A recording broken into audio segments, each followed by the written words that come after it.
Welcome back to the Core Cars News Tech Lab. Today we're taking a look at one of the most common questions I get all the time from our readers and viewers here on our YouTube channel. What is the best cord cutting device or service? Now this could be like the best cord cutting streaming player, best cord cutting live TV service, best antenna, and more. And it's a very complicated question without a simple answer. So I wanted to break that down today, try to help you find the right best cord cutting device or service for you, and maybe help you avoid paying for something you don't need or don't want. Now first though, before we get into it, if you're new here, hit that subscribe button, hit that thumbs up. I would really appreciate it because it lets YouTube know you enjoy what we're doing, and hopefully we can help you break free from the high cost of cable TV, still enjoy the shows you like to watch. Now let's get into this. So what is the best cord cutting service, cord cutting device, cord cutting antenna, etc.? The truth is there's no one best device, service, antenna for everybody, because everybody's a little bit different. I often hear these arguments like, hey, my best friend said this one is what I should get, or that is what I should, or my brother uses that, and so on. And that may be perfect for them, but it may not be the right one for you. For example, you may want different channels. Maybe that live TV service doesn't include the Big Ten network, but includes the Pac-12 network, for example. Maybe they live a lot closer to the transmitting towers with an antenna, so maybe that antenna is the right one for them. But where you are, you're a lot farther away from the transmitting towers and you need a more powerful antenna. Maybe an indoor one's perfect there, but for you, an outdoor antenna may be needed. The same thing goes with streaming players. Some people are completely absorbed into the Apple ecosystem and everything they own is an Apple device. You know, Apple TV is not a bad streaming player. It is kind of expensive though, but it does tie in very nicely with everything Apple. Roku's a great one, ties in very well with Android. Fire TVs for people who get a majority of their content through Amazon are amazing. There's really no right or wrong method here for this, but I have a few tips to help you break this down. And I also have these tips in the Cord Cutting Today, or in the links down in the show notes on there, where you can find all these tips written out if you would rather read them. But a few things. Number one, if you're looking for the best live TV streaming service, what you want to do is sit down and write down what channels you want. Try to be very specific. Okay, I may have one time or another watched that channel. I may want it, may not want it. That's really not a channel you need.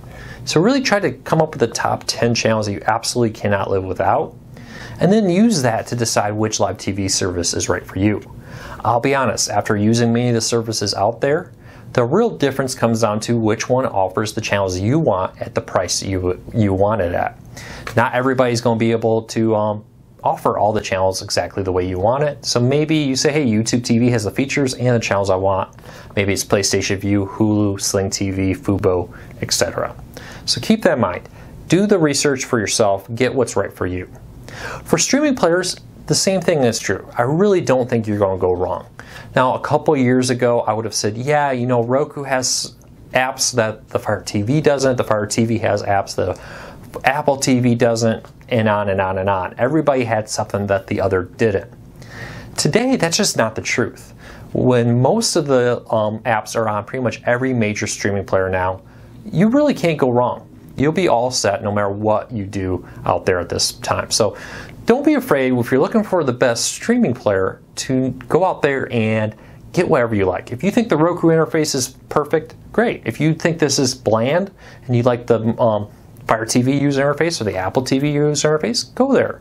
But you're all going to be watching Netflix, and it all works the same, especially now that the Apple TV app is coming to Roku and Fire TV this year. Amazon's now on the Apple TV, which it wasn't not that long ago. That's a fairly new thing. You know, this idea that there was a difference between the different services are not true anymore. And for antenna, like I already talked earlier, it really does depend on where you live. Now you may say, hey, my best friend's only a few miles on the road. Can't be that much different. Kind of can really change everything. Could be a mountain, a hill, could be just the fact that you're that much farther away makes you have to have an outdoor antenna while they could get away with an indoor antenna. So I recommend you do something like go to antennaweb.org, I'll put a link in the show notes down below, enter your address, and see what it says you can get before you buy. Are you 20 miles from an antenna transmitting tower? Are you 60 miles? That's a big difference. It makes an important change for what you need for an antenna. So I will put a link down below though of our top 5 indoor and outdoor antennas, so that you can say, hey, I need an outdoor antenna, here's a few suggestions, and we really focus more on the companies than the particular antennas. Or hey, an indoor antenna works for where I live, here's a few that work for me. So check that out, link in the show notes down below.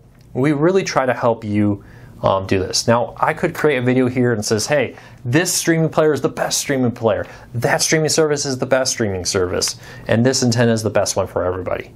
But the truth is, that wouldn't be very true. It may be right for somebody. That could be my dream cord cutting setup for where I live, what I do, and what I want to watch.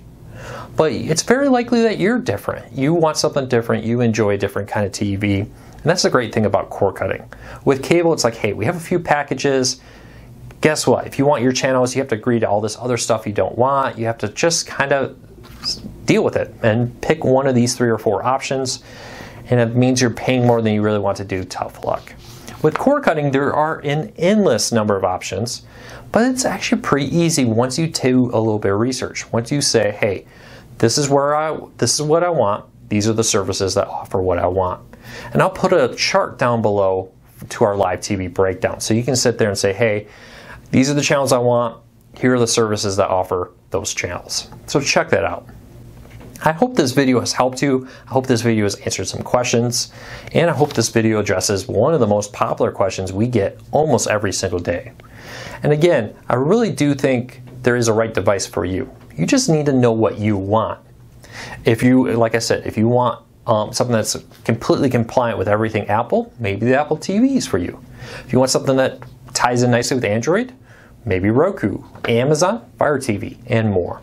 That's just a quick example. There's a lot of other things to look at, but that's one thing to consider when I say there's no real wrong answer here. So check that out. Let me know if you have any questions. We'll be back tomorrow with another cord cutting video right here. So hit that subscribe button, hit that thumbs up, it helps us a lot, and I'll see you tomorrow.